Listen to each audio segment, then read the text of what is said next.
Le président du Conseil national de la transition, Dr Dansa Kourouma, a reçu, ce jeudi 20 juillet 2023, dans la salle des actes du Palais du Peuple, l'Association malienne des femmes et des enfants ruraux.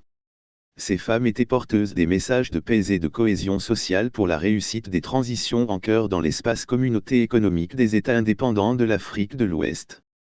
D'après la porte-parole de cette association, Geneviève Ouattara, l'objectif de cette visite est de créer un cadre de dialogue entre les organisations féminines des trois pays en transition, à savoir le Mali, la Guinée et le Burkina Faso.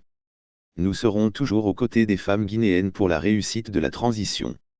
Nous sommes disponibles nuit et jour pour accompagner nos transitions dans la paix et dans la sécurité. Nous allons toujours œuvrer pour la paix durable, a-t-elle promis.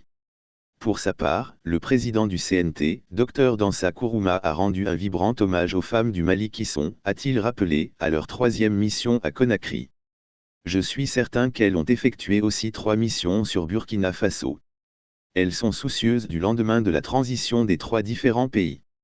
Quand on parle de mutation sociale, économique et politique d'un pays, les femmes sont les premières bénéficiaires.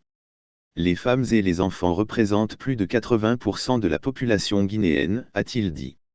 Poursuivant, Dr Dansa Kourouma a fait savoir que les femmes occupent une place importante pour la bonne marche de la société. Je demande à toutes les femmes du CNT de se mettre aux côtés des femmes rurales au moins une fois par mois pour réaliser des activités communautaires au bénéfice de l'ensemble des femmes du pays. Il faut que leurs préoccupations soient traduites dans les réformes que nous menons, dans les lois que nous écrivons et dans les décisions politiques que nous prenons. J'invite les femmes du Burkina, de la Guinée, du Mali, du Tchad et de toute l'Afrique à se donner la main, pour donner le courage à nos dirigeants à mieux conduire leur transformation sociale, culturelle et économique.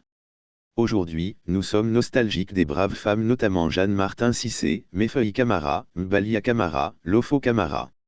Les femmes doivent constituer un bloc derrière les dirigeants pour aider notre pays à construire le pilier de la paix, de la cohésion et de l'unité nationale, a-t-il indiqué.